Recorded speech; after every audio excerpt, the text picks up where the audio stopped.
안녕하세요. 2022년 수능 완성 한국지리 제14강 인구 분포와 인구 구조의 변화 문제 해설입니다. 1번 그래프는 A, B 인구의 권역별 분포를 나타낸 것이다. 이에 대한 설명으로 옳은 것만을 보기에서 있는 대로 고른 것은 단 A, B는 각각 노년층, 청장년층 중 하나이며 가라는 각각 수도권, 영남권, 충청권, 호남권 중 하나임. A하고 B를 구분하는 건 쉽죠? 인구 단위가 다르잖아요. 그래서 A가 청장년층이고요. B가 노년층이에요.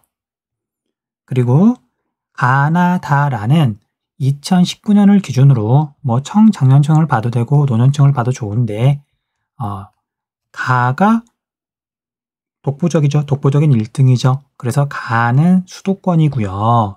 그 다음에 나, 다, 라 가운데서는 또 나가 독보적으로 많죠. 훨씬 많죠. 그래서 나는 영남권이에요. 그 다음에 다하고 라는 엇비슷하긴 한데 이렇게 놓고 보면 확실히 다가 라보다는 더 청장년층 인구가 많죠. 그런데 지금은 큰 차이는 안 나는데 95년, 70년을 봤더니 다보다 라가 더 많았다가 지금은 그게 뒤집어진 걸 알 수 있어요. 그래서 다는 성장을 한다 그래야 되나? 성장 속도에 있어서 다가 라보다 더 빠르다는 걸 알 수 있죠. 다가 충청권이고요. 라가 호남권이에요. 1번 A는 B보다 2019년 수도권 집중도가 높다. 가가 수도권이니까 전체 인구 가운데 수도권의 비율을 보면 되는데 A 청장년층의 비율이 상대적으로 더 높죠. 그래서 옳은 설명이네요. 아무래도 노년층은 수도권보다는 다른 지역에서 비율이 더 높을 수밖에 없잖아요. 니은 가가 우리나라 총 인구에서 차지하는 비율은 1970년이 2019년보다 높다가 아니라 낮다죠. 1970년에는 청장년층 인구를 봤더니 2019년에 비해서 훨씬 더 비율이 낮죠. 물론 이제 유소년층하고 노년층 인구도 있지만 청장년층 인구가 비율이 독보적으로 높으니까 이것만 봐도 상관없겠죠. 물론 노년층도 수도권이 차지하는 비율은 1970년이 더 낮았고요. 니은은 설명이 잘못됐네요. 디귿 나의 노년 부양비는 1995년이 2019년보다 높다. 자, 이건 나뿐만 아니라 가나 다라 모두 해당하는 건데 잘못된 설명이죠. 2019년이 95년보다 노년 부양비가 더 높을 수밖에 없죠. 자, 물론 이건 그냥 우리가 알고 있는 상식 가지고 체크를 해도 되고요.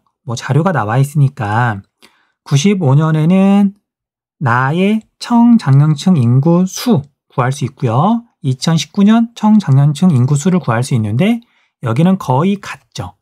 그런데 노년층 인구는 요만큼에서 요만큼으로 한 3배 이상 이렇게 증가했죠. 그러니까 노년 부양비가 당연히 3배 가까이 증가했겠네요. 정확히 계산할 필요는 없고요. 리을 다는 라보다 2019년 총 인구가 많다. 충청권하고 호남권하고 2019년 총 인구는 사실 큰 차이는 안 나요.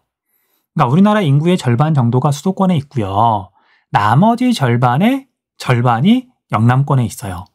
그리고 충청권하고 호남권은 큰 차이는 안 나는데 여기 청장년층 인구 비율 변화에서 알 수 있듯이 최근에 뒤집어져서 충청권이 호남권보다 인구가 조금 더 많다.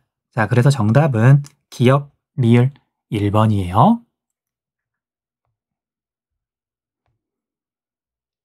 2번 그래프는 지도에 표시된 4시도의 시기별 인구 변동을 나타낸 것이다.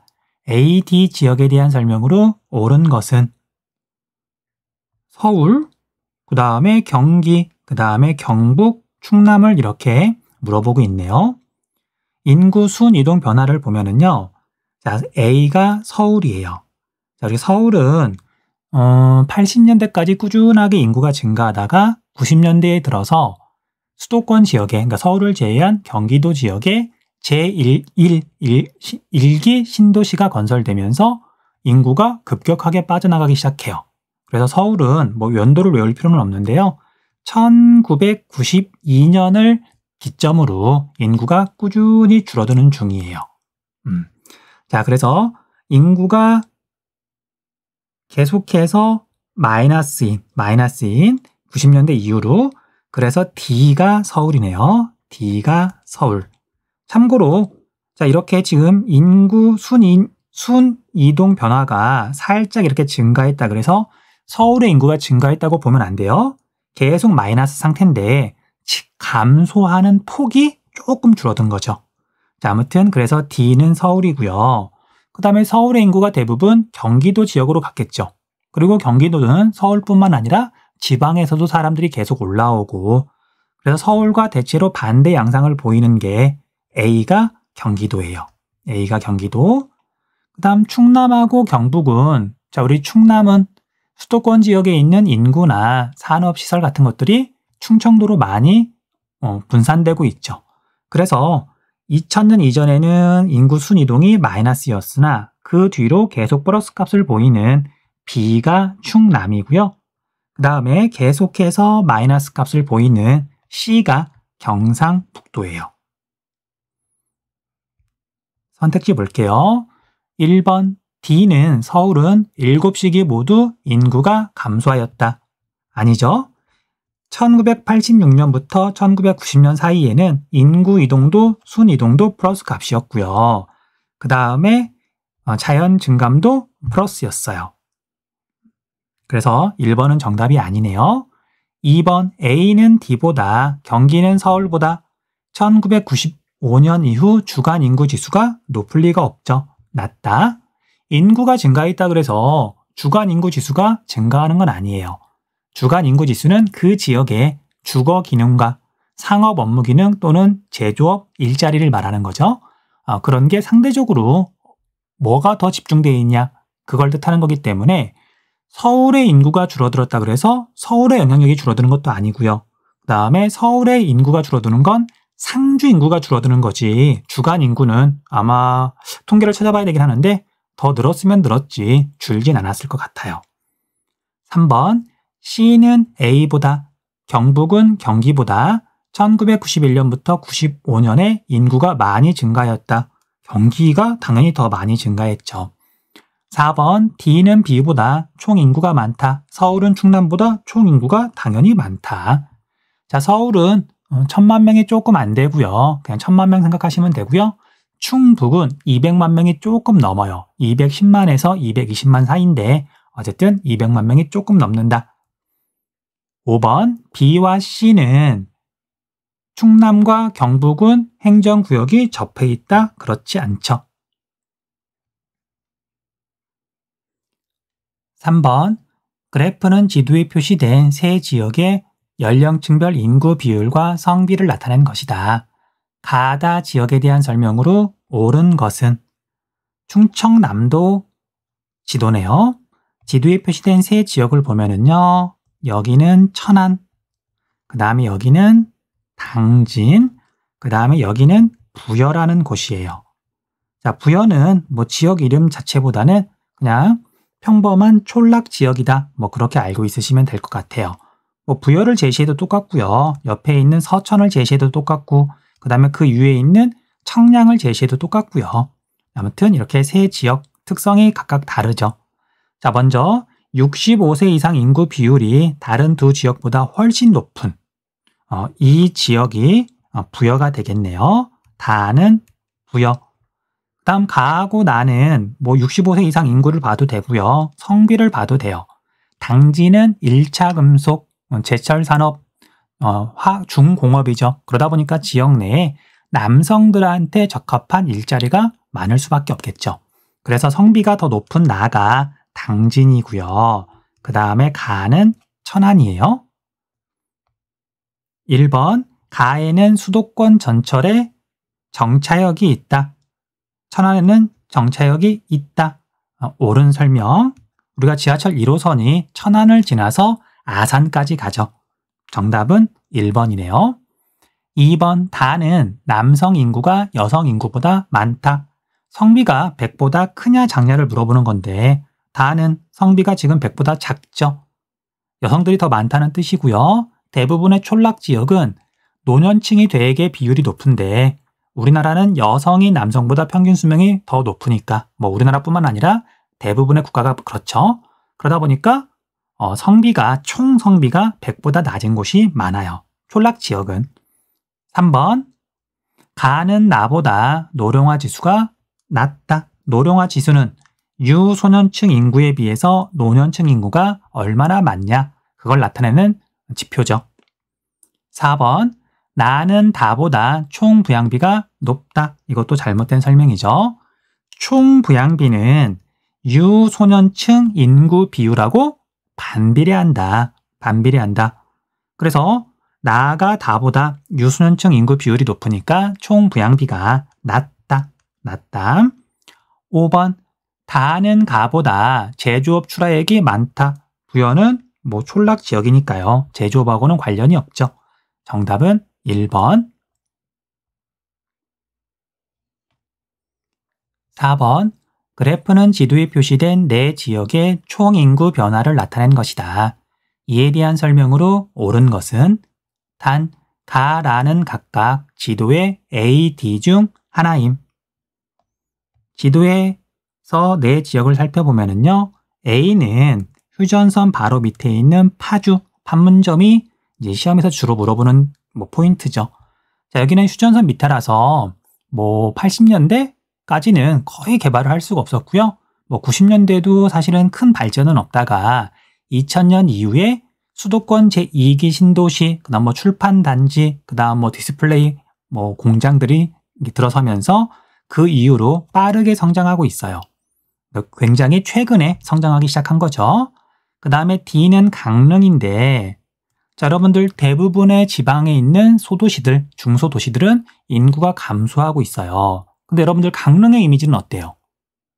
자, 여러분들이 여행을 간다, 우리나라에서. 대표적인 여행지. 그 중에 하나가 강릉이죠.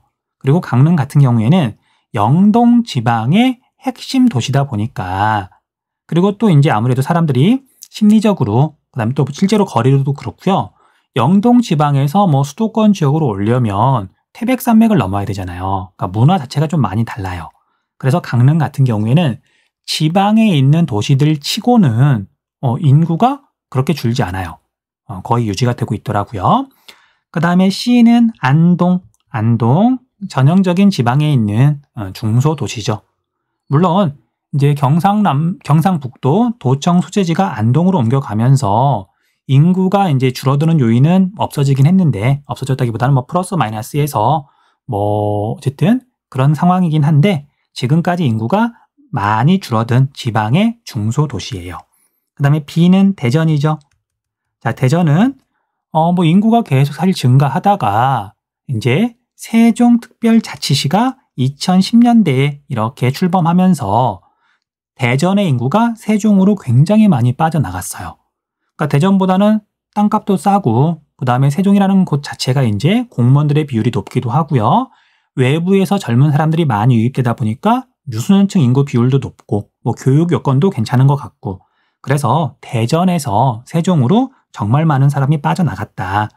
그래서 대전은 인구가 감소하고 있을 거예요.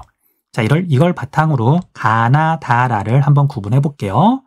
2000년 이후에 인구가 급격하게 증가한다. 가는 파주죠.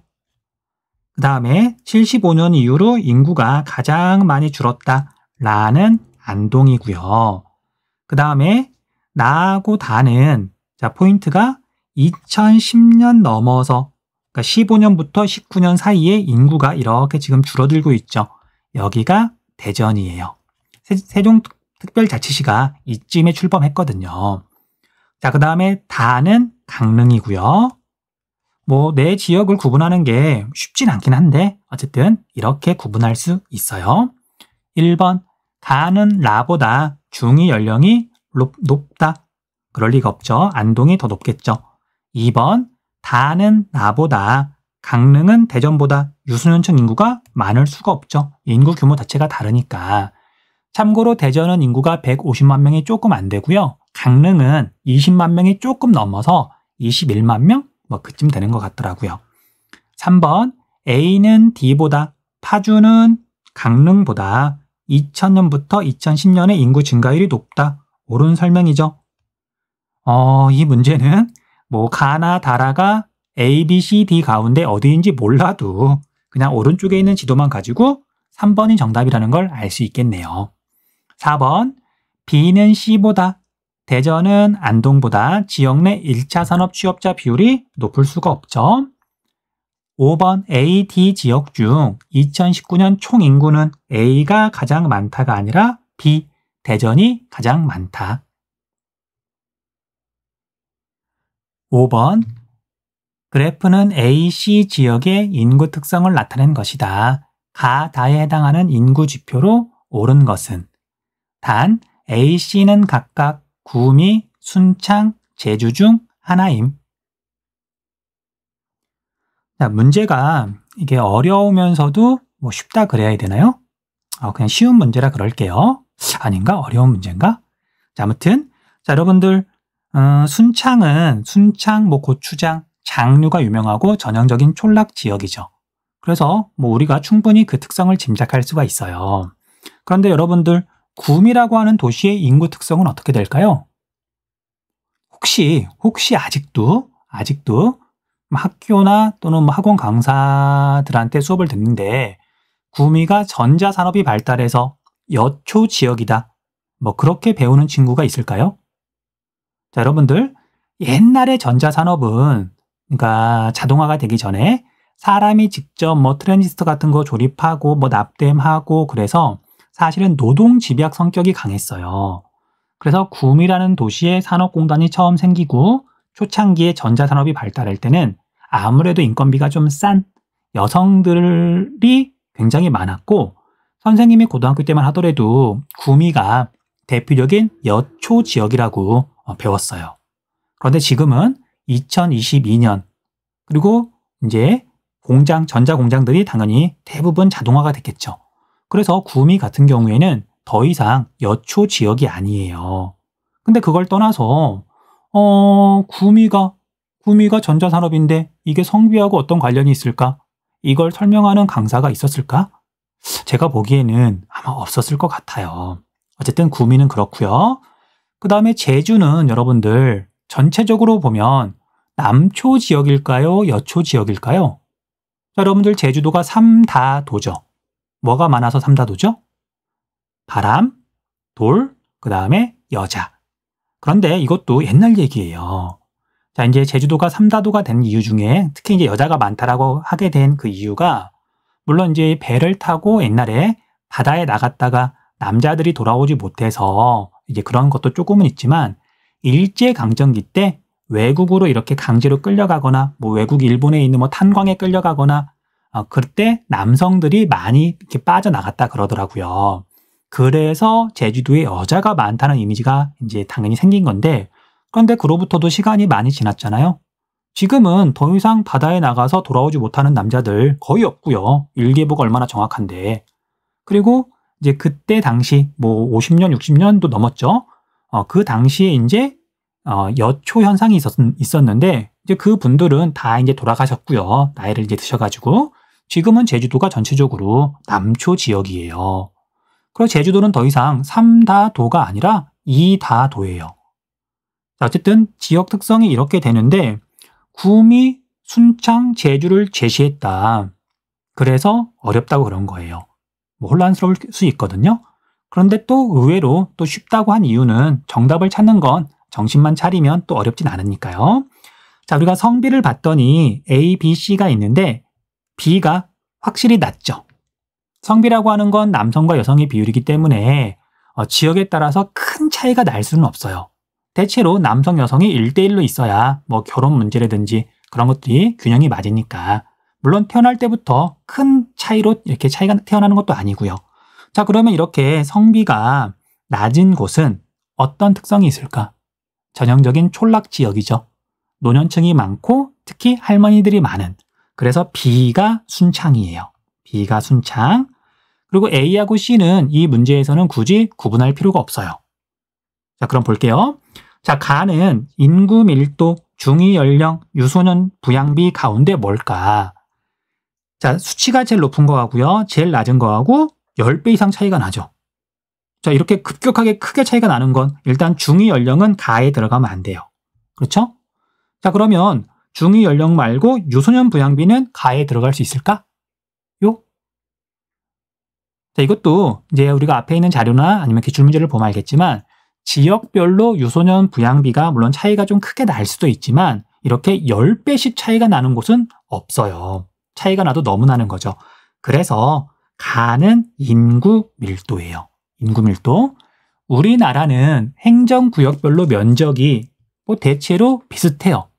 우리가 백지도 보면은 면적이 다 비슷비슷해서 그리고 모양은 우리가 되게 불규칙하고 그래서 한국지를 공부할 때 위치 외우는 거 되게 어렵잖아요. 면적이 비슷해서 그런 거거든요. 그게 제일 커요.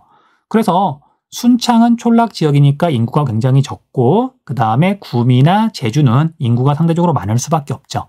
물론 구미가 더 많아요. 참고로 여기서 제주는 제주도 전체가 아니고요. 제주시를 말하는 거고요.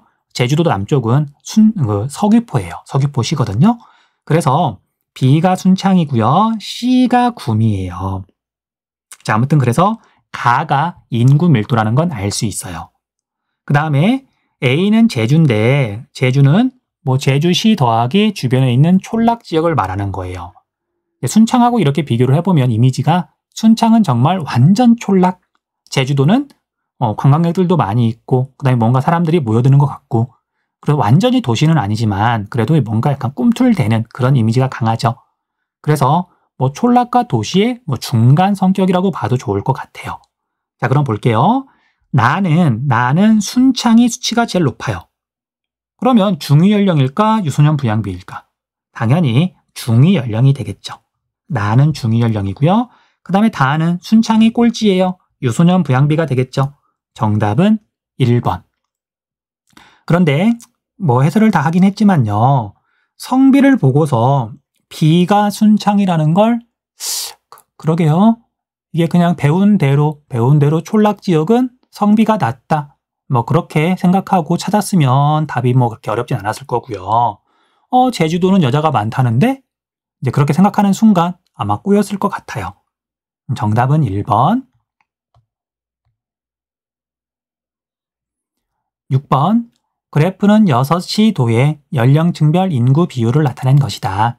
이에 대한 설명으로 옳은 것만을 보기에서 고른 것은 단, 가, 나는 각각 노년층, 유소년층 중 하나임. 그래프를 보니까 가는 전남이 수치가 제일 높죠. 노령층이네요. 그 다음에 나는 세종이 다른 지역하고 비교할 수 없을 정도로 수치가 높죠. 유소년층이에요. 유소년층. 자, 세종시가 대표적인데 외부에서 막 인구가 유입된다. 그러니까 이제 이동하는 사람들은 대체로 청장년층이거든요. 노년층은 거의 이주를 하지 않으니까. 그래서 청장년층이 이주한다는 얘기는 그 자녀들도 같이 이동한다는 얘기고요. 이주한 곳에서 또 자녀를 출산할 수도 있고. 그래서 세종시 같은 곳이 유소년 인구 비율이 굉장히 높아요. 그리고 마찬가지로 서울에서 경기도로 사람이 빠져나가잖아요. 서울하고 경기하고 비교를 해보면 유소년 인구 비율이 꽤 차이가 많이 나요. 그렇죠. 유소년 인구 비율이 거의 3%쯤 차이가 나는데 이거 어마어마한 차이거든요. 어쨌든 이것도 좀 알아두시면 좋아요. 자, 볼게요. 보기. 가는 유소년층, 나는 노년층이다. 잘못된 설명이고요. 니은. 전남은 부산보다 총 부양비가 높다. 이건 옳은 설명이에요. 자, 말로만 할 테니까 잘 한번 들어보세요. 총 부양비는 청장년층 인구 비율하고 반비례하죠. 청장년층 인구 비율하고 총 부양비는 반비례 관계예요. 그런데 이제 이 그래프에서는 노년층 인구 비율하고 유소년층 인구 비율을 제시했죠. 그럼 당연히 청장년층 인구 비율을 구할 수 있어요. 100에서 노년층 인구 비율을 빼고요. 또 유소년층 인구 비율을 빼면 그게 청장년층 인구 비율 값이죠. 그런데 부산하고 전남하고 이렇게 비교를 해봤더니 전남이 노년층 인구 비율도 높고요. 유소년층 인구 비율도 높아요. 그럼 청장년층 인구 비율은 부산이 전남보다 더 높겠죠. 자, 헷갈리면 앞으로 돌려서 선생님이 지금 방금 한 말 다시 한번 들어보세요. 그래서 청장년층 인구 비율은 전남이 부산보다 비율이 낮기 때문에 총 부양비가 높다. 이유는 옳은 설명이다. 디귿. 서울은 제주보다 노년 부양비가 높다. 잘못된 설명이죠. 자, 서울하고 제주를 비교해보면요. 노년층 인구 비율은 거의 같은데 제주가 서울하고 이렇게 비교를 해보면 유소년층 인구 비율이 더 높아요. 노년층 인구 비율은 더 비슷한데 유소년층 인구 비율이 더 높다는 얘기는 니은에서 설명한 것처럼 청장년층 인구 비율이 제주가 낮고요. 서울이 더 높다는 뜻이죠. 그렇죠? 자, 그래서 서울, 제주 이렇게 있으면은요. 자, 노년층 인구 비율이 15로 거의 같은데 청장년층 인구 비율을 봤더니 여기를 A라 그러고 여기를 B라 그럴게요. 그런데 B가 잘못했네요. B가 더 큰 게 아니고 제주가 유소년층 인구 비율이 더 높다 보니까 청장년층 인구 비율은 서울이 더 높겠네요. 그쵸? 그러면 전체적인 값은 이렇게가 되겠죠. 그래서 서울은 제주보다 노년 부양비가 더 낮다. 리을. 경기는 세종보다 노령화 지수가 높다. 노령화 지수는 유소년층 인구 분의 노년층 인구 곱하기 100이에요. 그런데 계산해 볼 것도 없이 유소년층 인구 비율은 세종이 더 높고요. 노년층 인구 비율은 세종이 더 낮으니까 노령화 지수는 경기가 세종보다 더 높다. 니은, 리을이 정답이겠네요. 4번. 여기까지 해서 14강 문제 해설 모두 마쳤습니다. 수고하셨습니다.